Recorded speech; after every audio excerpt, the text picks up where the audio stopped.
ce scénario pandémique, c'est une hypothèse de travail, c'est un risque crédible, c'est un risque imminent. Que diriez-vous? D'abord, je n'ai pas besoin de vérifier que la France soit prête. La France est prête.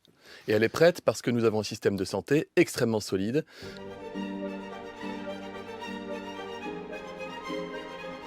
C'est-à-dire qu'il n'y aura pas un seul département français qui ne sera pas équipé pour faire face à la menace épidémique si la situation devait se présenter. Croyez-moi, nous faisons attention à absolument tout. Rien ne relève du détail, tout est important.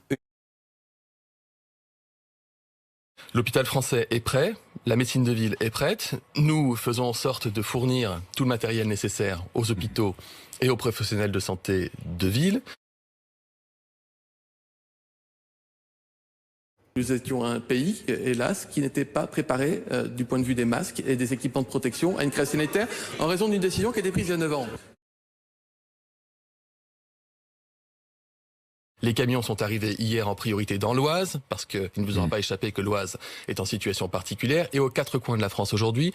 Et je vous annonce ce matin que je procède à un nouveau déstockage de masques, et je le ferai à chaque fois que ce sera nécessaire. Plusieurs millions de masques.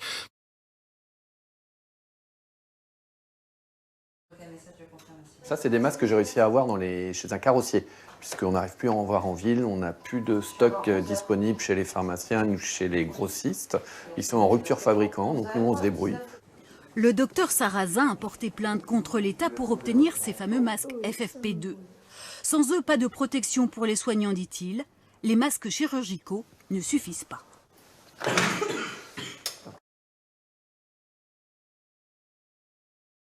J'ai informé par exemple hier soir tous les leaders syndicaux des médecins libéraux ainsi que le président du Conseil national de l'ordre des médecins qu'ils auraient des masques FFP2, c'est-à-dire les masques à haut niveau de technicité qui leur seront donnés et qui maintenant ne répondent qu'à un objectif de logistique. Dans quel délai, Olivier Véran? C'est un cri d'alerte d'urgence que vous lancez, professionnel. Immédiat. C'est immédiat. La logistique... On se sent démuni. Donc là, on est en train d'utiliser en fait exactement le stock qu'on a. Et notre stock va se finir d'ici 3 jours. On a besoin pour les libéraux, en France, d'au moins 1 million de masques par jour. C'est-à-dire qu'il y a le personnel, il y a les médecins, il y a les paramédicaux. Il faut absolument qu'ils aient tous des masques.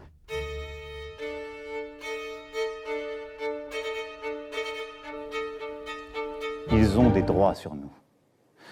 Nous leur devons évidemment les moyens, la protection. Nous serons là.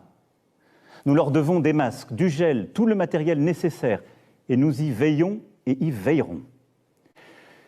Des masques seront livrés dans les pharmacies dès demain soir, dans les 25 départements les plus touchés.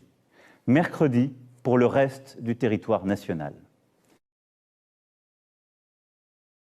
Ces soignants qui lancent un cri d'alarme à propos des masques, ils ont été promis par le chef de l'État lundi, pendant son allocution, mais ils se font toujours attendre. Dans certains services, le personnel de santé n'a pas les moyens de se protéger. Mais où sont donc ces masques et quand vont-ils arriver? Julien Roux et Hortense Villate. Contaminé par le coronavirus en soignant ses patients, le président de la Fédération des médecins de France lance un cri d'alarme. Il attendait les masques FFP2 à haut niveau de protection promis par l'État. Les pharmacies de Clamart viennent de toucher des masques chirurgicaux qui sont des vrais passoires, alors que Olivier Véran m'avait téléphoné mercredi dernier pour me dire qu'on allait avoir des masques FFP2. Les médecins libéraux ont été méprisés, oubliés, l'administration ne doit pas rendre des comptes. Quand on est arrivé, il y avait la salle vide, avec personne pour nous recevoir. Personne, juste une salle vide, un mot comme quoi il n'y avait plus de masques, quoi. La guerre est déclarée, mais on a fait une guerre sans réserve et sans armes. Ça fait des jours et des jours qu'on s'époumonne à demander des masques. Ils n'étaient pas là. Derrière les murs de cette EHPAD, 5 personnes âgées sont décédées. Pour 3 d'entre elles, le test du Covid-19 était positif. 47 des 86 résidents présentent aujourd'hui des symptômes de la maladie. Selon les infirmiers et aides-soignants, il manque des masques. Et un médecin généraliste qui travaille ici se disait hier désespéré. Sur les réseaux sociaux, il explique que le personnel lui-même est malade. Dans une lettre au ministre de la Santé que France 2 s'est procurée hier, des professionnels du soin aux personnes âgées réclament d'urgence des moyens matériels, des masques pour le personnel des EHPAD, afin de se protéger et de protéger au mieux les résidents. Sinon, écrivent-elles, il pourrait y avoir plus de 100 000 décès dans l'éventualité d'une généralisation de cette situation. Les sapeurs-pompiers sont prêts pour affronter, mais ils seront, comme la plupart des professions de santé, la plupart de ceux qui sont en contact de la population, ils ont une capacité très limitée en masques, et actuellement c'est la course au masque, c'est la course, je dirais, au blues, la course à la Charlotte. Le policier est, est source et réceptacle aussi de ce virus. Il peut le recevoir comme il peut le transmettre également dans ses contacts. Donc c'est tout bonnement aberrant qu'on puisse laisser les seules populations en France qui sont sans masque sont les policiers nationaux, les pompiers et les gens qui s'occupent de la sécurité au quotidien. Donc ça doit s'arrêter. Selon Alternative Police, près de 70 policiers seraient aujourd'hui infectés. Ils ont des droits sur nous. Nous leur devons évidemment les moyens, la protection. Nous serons là. C'est important de protéger encore une fois ceux qui nous protègent, tout simplement. Il n'y a pas à discuter. Lorsque le Covid-19 est apparu, il ne restait qu'un stock d'État de 117 millions de masques chirurgicaux pour adultes et aucun stock stratégique d'État en masques FFP2. Et je vous annonce ce matin que je procède à un nouveau déstockage de masques, qu'ils auraient des masques FFP2, c'est-à-dire les masques à haut niveau de technicité, qui leur seront donnés.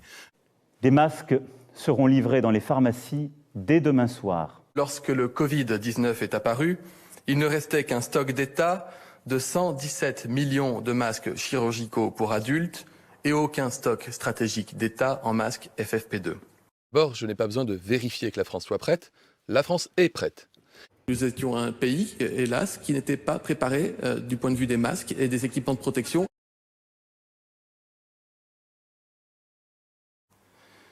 Et je veux vous le dire comme je le pense. En de pareilles circonstances, la désinvolture, la légèreté ne sont malheureusement pas seulement irresponsables, elles sont dangereuses. Le président, en effet, tapait du poing sur la table. Pour Emmanuel Macron, le comportement de certains Français est irresponsable. Ils le prennent avec beaucoup trop de légèreté, ces mesures de restriction. Et il y a des images que l'exécutif aujourd'hui ne veut plus voir. Rien n'est compliqué pour nous. On nous a expliqué que les manifestations étaient très compliquées. On nous a expliqué que toute une série de choses étaient épouvantables. Mon travail n'est pas de lister les problèmes, mon travail est de trouver les solutions. Je vais les trouver. Voilà, mesdames, messieurs, ce que je peux vous dire.